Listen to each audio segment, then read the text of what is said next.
bouncer said my military ID was fake until the bar owner saw the name and started crying. The bar was called Fallback, a dive on the edge of Charleston with peeling paint and a neon sign that flickered like a dying heartbeat. I'd driven 3 hours to get here, following an address I'd found in my brother's belongings after the funeral. Austin had been dead for 6 months, and I was still finding pieces of his life I didn't understand. This place was one of them. A matchbook with the name scrawled on the back in his handwriting, tucked inside a book about combat trauma he'd never mentioned reading. I needed to know why this place mattered to him.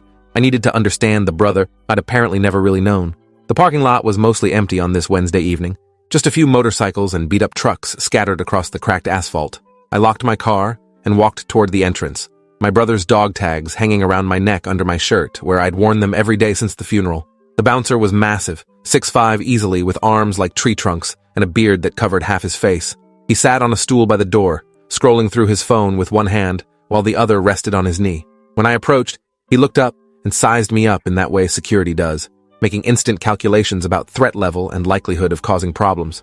I'm 6 feet and weigh about 170 pounds, lean from my Marine Corps training, but not particularly intimidating compared to this guy. He nodded at me to come forward and asked for my ID in a voice that sounded like gravel grinding. I pulled out my military ID card, the one that identified me as Sergeant Kyle Osman, United States Marine Corps, currently on authorized leave. He took it and held it up to the light, squinting at the photo and then at my face. Then his expression changed, hardening into something suspicious and hostile. "This is fake," he said flatly, handing the card back to me. I stared at him, confused. It wasn't fake. It was a legitimate military ID issued by the Department of Defense with all the proper security features and holograms. I told him it was real, and he could verify it if he needed to. He shook his head and crossed his arms, his biceps straining against his shirt sleeves. He said he'd seen enough fake IDs to know one when he saw it, and mine was definitely fake. The photo looked photoshopped, and the card felt wrong in his hand. He told me to leave before he called the cops for fraud and impersonating a service member. My face got hot with anger and embarrassment. A few people had stopped outside to watch the confrontation, curious about the commotion. I insisted again that my ID was real, that I was actually in the Marines, that this was absurd. The bouncer stood up to his full height, towering over me by several inches, and said if I didn't leave immediately, he'd physically remove me from the property. I was about to argue more when the front door of the bar opened and a man stepped out, probably in his early 50s, with gray hair and weathered skin that spoke of too many years in the sun. He wore jeans and a faded military t-shirt and moved with the careful precision of someone whose body had taken damage and learned to compensate. He asked what the problem was, and the bouncer explained that I was trying to use a fake military ID to get in. The older man asked to see the ID, and the bouncer handed it over with a satisfied expression, like he was handing evidence to a judge. The man held the card under the exterior light and read it carefully. Then he looked at me with an expression I couldn't quite parse, something between confusion and recognition. He asked my name, and I told him Kyle Osman. He went very still, his eyes locked on my face. Then he asked if I was related to Austin Osman. The sound of my brother's name from a stranger's mouth hit me like a physical blow. I nodded and said Austin was my brother, that he died 6 months ago.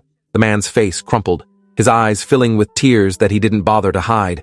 He made a sound that was half sob, half exhale, and leaned against the doorframe like his legs wouldn't hold him.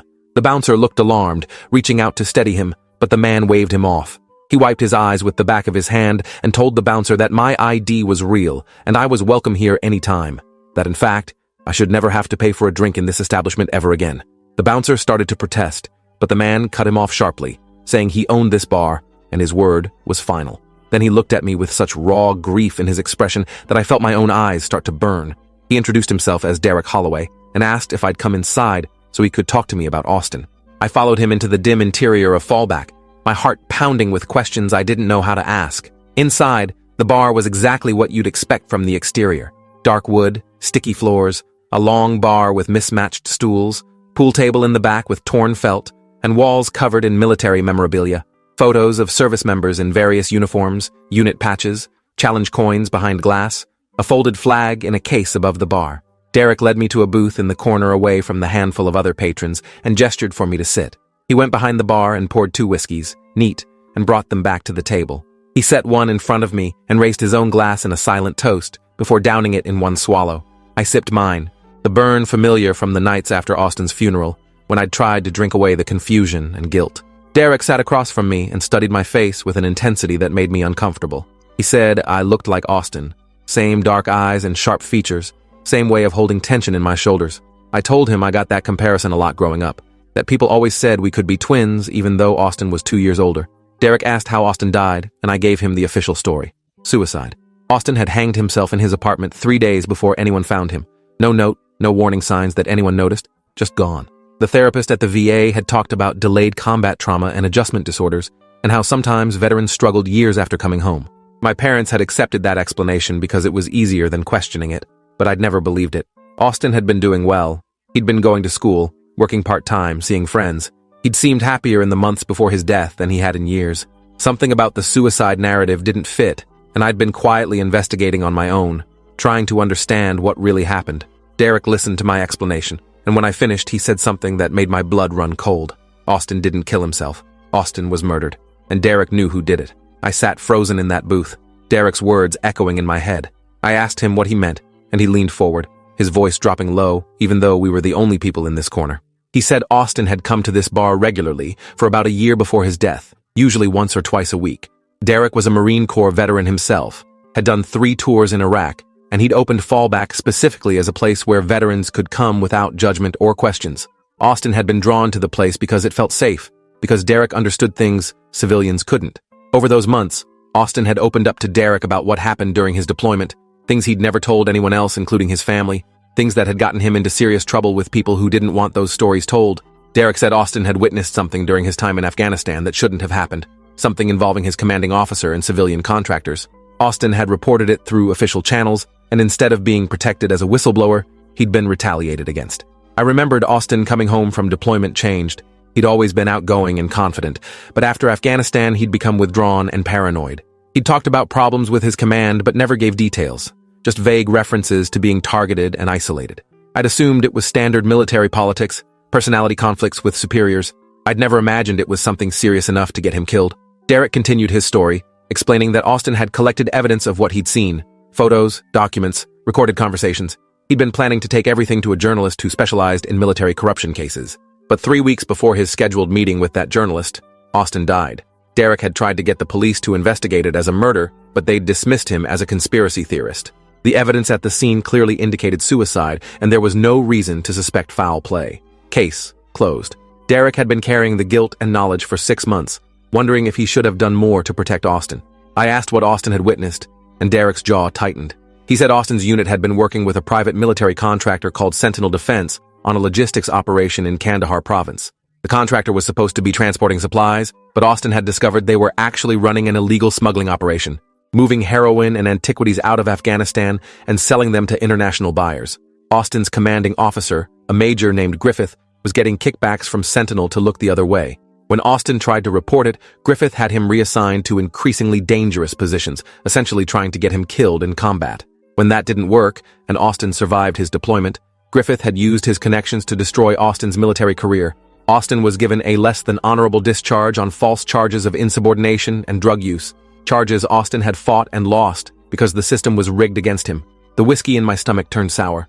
I'd known Austin's discharge wasn't honorable, but he'd never explained why. He just said there were problems with his command and it was complicated.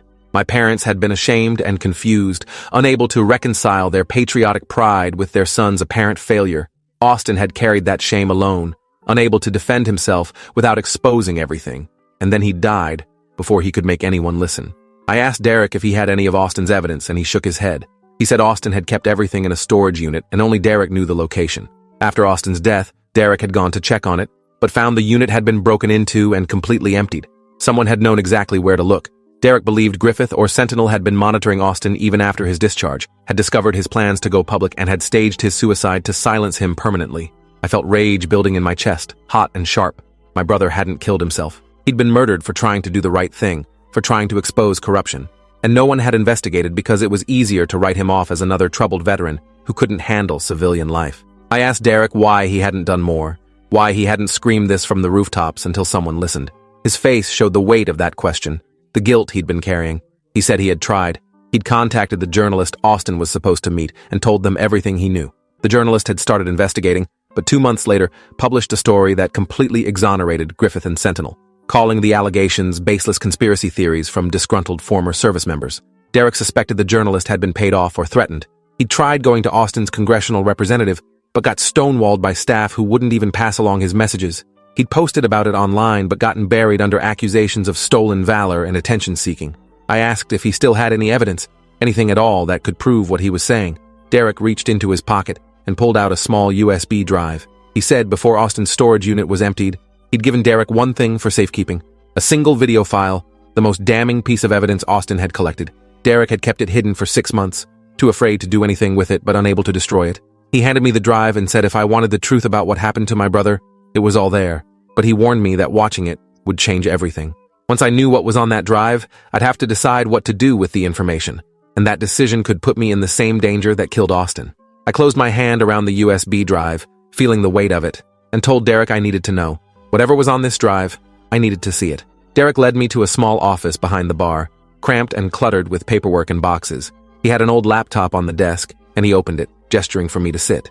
He said he'd leave me alone to watch because he couldn't handle seeing it again. Then he walked out and closed the door. I plugged in the USB drive with shaking hands.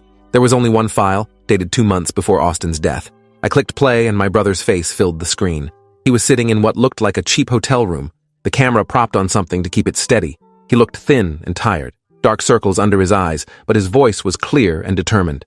He stated his name, rank, and service dates, then said he was making this recording because he feared for his life and wanted to ensure his testimony survived even if he didn't.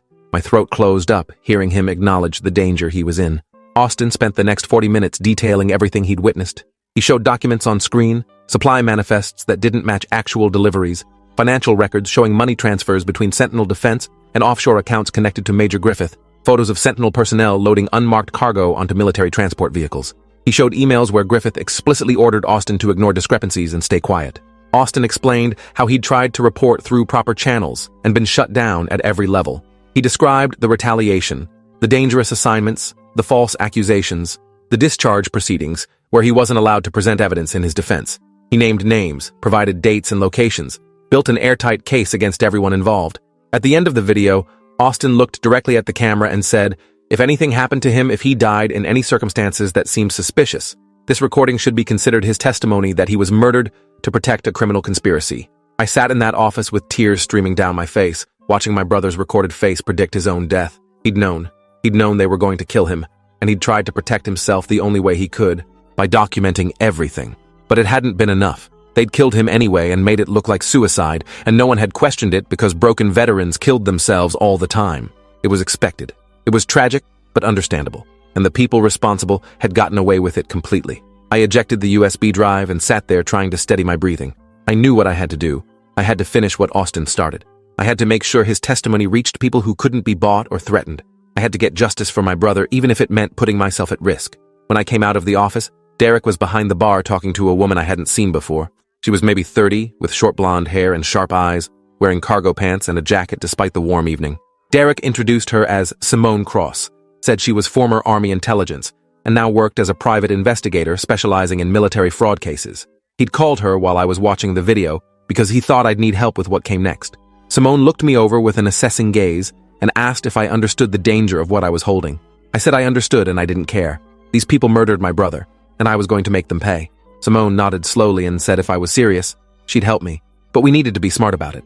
Going to traditional media wouldn't work because they could be bought off like the journalist Austin tried to use. Going to military authorities wouldn't work because Griffith had connections throughout the chain of command. Simone said our best option was to go directly to the Department of Defense Inspector General's office, which had independent authority to investigate military corruption. But we needed more than just Austin's video. We needed corroborating evidence and preferably additional witnesses. She asked if I knew anything about Austin's unit, anyone he'd served with who might have seen the same things. I thought back to Austin's funeral, trying to remember who'd attended. There had been a few guys from his unit, awkward and uncomfortable, not staying long. One name stuck out because Austin had mentioned him several times. Leo Vance, his closest friend from deployment. They'd joined up together and gone through training together. If anyone else knew about the Sentinel operation, it would be Leo.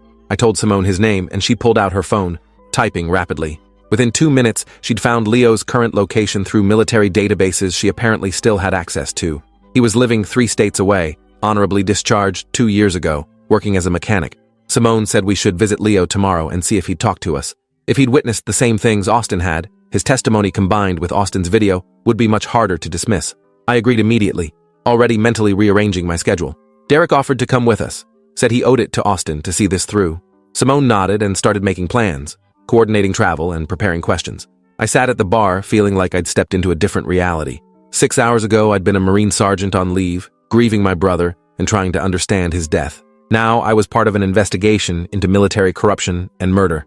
The bartender, a younger guy with tattoo sleeves, brought me water without being asked and gave me a sympathetic look. Derek told me the bar was a safe place and I could stay as long as I needed. People started arriving for the evening crowd, mostly veterans based on their bearing and the way they greeted Derek. This was a community, I realized. A refuge for people the system had chewed up and spit out. We left early the next morning, driving north in Simone's SUV. Derek sat in back while Simone drove and I navigated using directions from her phone. The drive took most of the day with stops for gas and food. Simone used the time to brief me on interview techniques, how to approach someone who might be traumatized or paranoid, how to build trust quickly. She said Leo might refuse to talk to us, might even be hostile if he thought we were stirring up trouble that could affect his own life. Veterans who'd been burned by the system learned to keep their heads down. We needed to convince him that speaking up mattered more than staying safe. I thought about Austin's video, the resignation in his face when he acknowledged he might die. Austin had decided truth mattered more than safety. I had to believe Leo would make the same choice if we gave him the opportunity. Leo's address led us to a small house in a working-class neighborhood, neat but worn down. An old truck sat in the driveway with the hood propped open, tools scattered on the ground around it. We parked on the street and walked to the front door. Simone knocked, and we waited. After a minute, the door opened and a man appeared, mid-30s with a beard and wary eyes. Leo Vance, based on the photo Simone had shown me from his service record. His gaze moved between the three of us, stopping on my face. He asked if he could help us, and his voice had that flat affect of someone expecting trouble. I introduced myself as Austin Osman's brother, and his expression shifted immediately, recognition and pain flashing across his features. He said Austin's name quietly, almost reverently, then asked what we wanted. I told him we knew Austin didn't kill himself. We knew about Griffith and Sentinel, and we were building a case. Leo's face went pale, and he started to close the door, but Derek stepped forward and said we had Austin's testimony on video. That stopped Leo cold. He stood in the doorway for a long moment, visibly struggling with himself. Then he stepped back and gestured for us to come inside. The house was sparse but clean, decorated with military photos and a few personal items. Leo offered us drinks with shaking hands, and we sat in his living room, the tension thick enough to cut. I pulled out my laptop and asked if he was willing to watch Austin's video. Leo nodded tightly, and I set up the playback. For the next 40 minutes, we sat in silence while Austin's recorded testimony filled the room. Leo watched with his jaw clenched and tears running down his face. When it ended, he sat back and covered his eyes with his hands. He said he'd been waiting 6 months for someone to figure it out, for someone to realize Austin wouldn't have killed himself. He'd known immediately when he heard about Austin's death that it wasn't suicide. But he'd been too afraid to say anything because he'd received threats himself after Austin's discharge. Leo said he'd witnessed the same things Austin had, seen Sentinel personnel loading drugs and stolen artifacts onto military transports. He'd been present for conversations where Griffith explicitly coordinated with Sentinel's operations manager. When Austin started asking questions, Leo had backed him up, confirming what he'd seen. That made Leo a target too. After Austin's discharge, Leo received an anonymous message telling him to keep quiet or end up like his friend. The message included photos of Leo's family, his parents and younger sister, with their addresses listed. The threat was clear. If Leo talked, people he loved would be hurt. So he'd stayed silent even when Austin died, hating himself, but too terrified to risk his family's safety.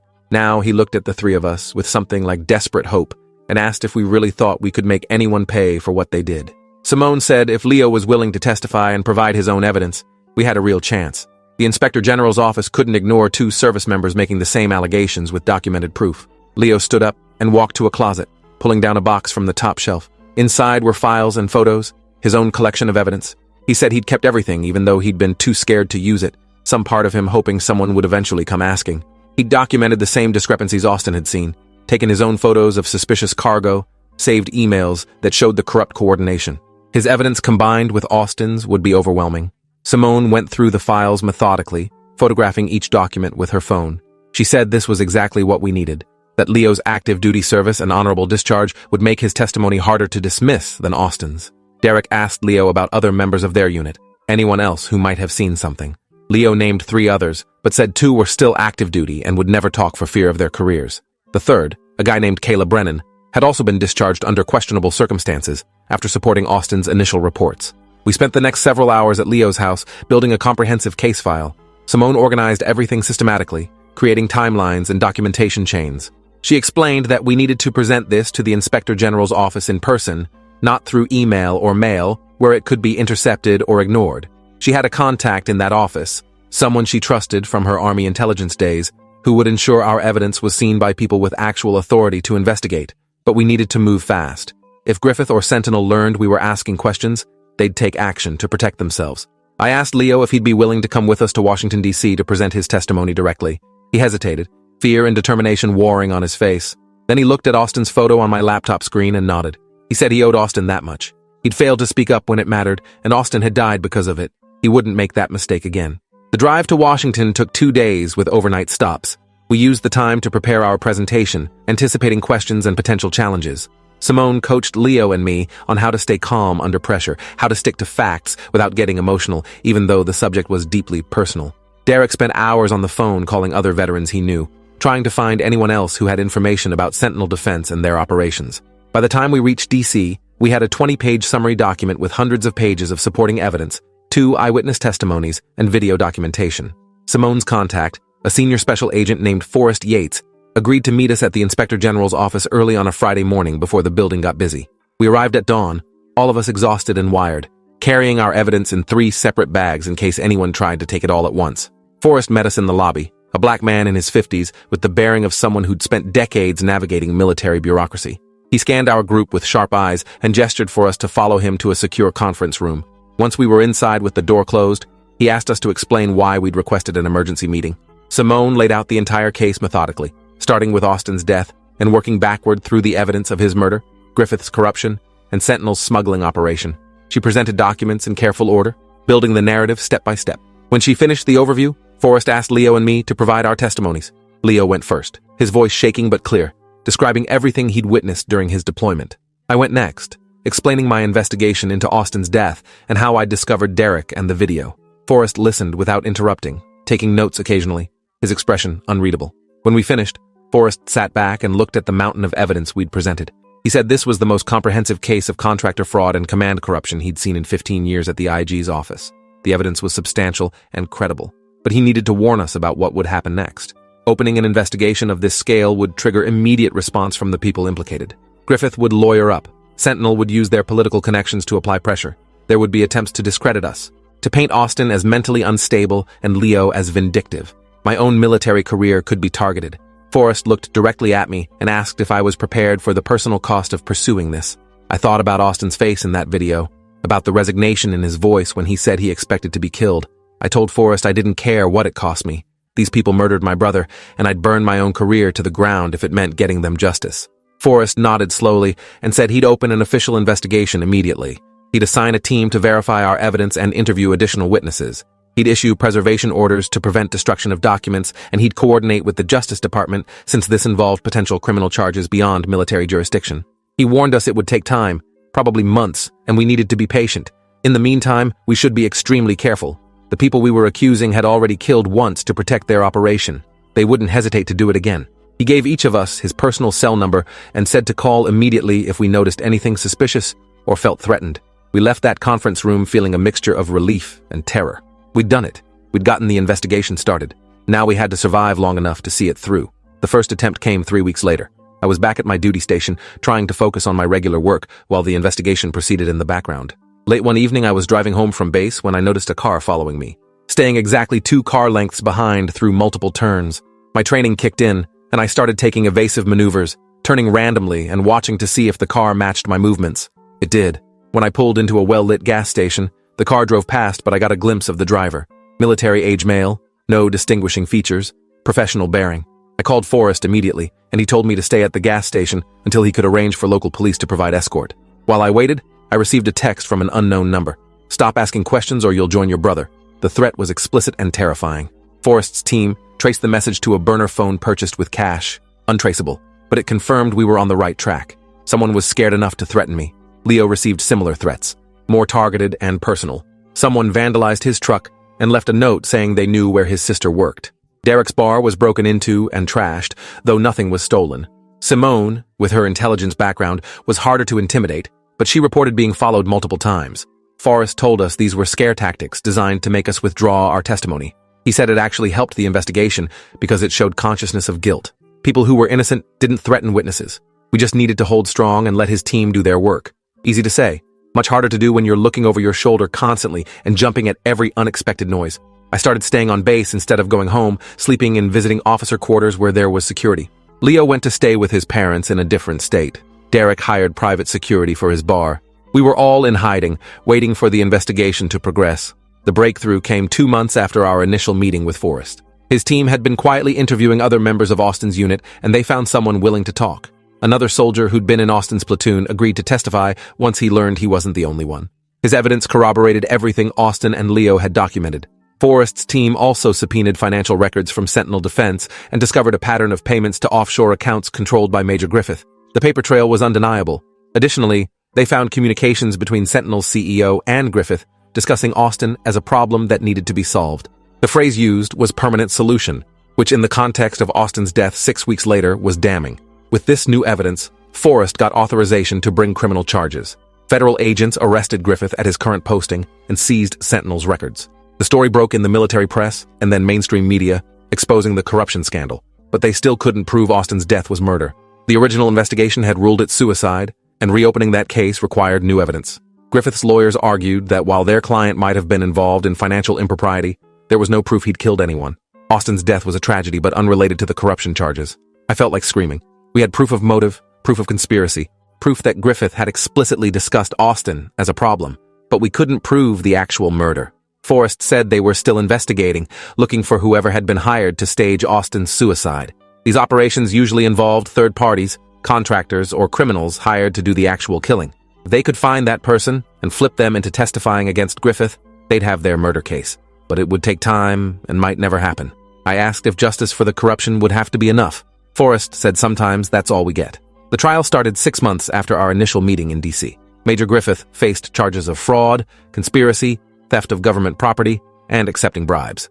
Sentinel Defense Corporation faced corporate charges and massive fines. I sat in the courtroom every day, watching the prosecution present the evidence we'd gathered.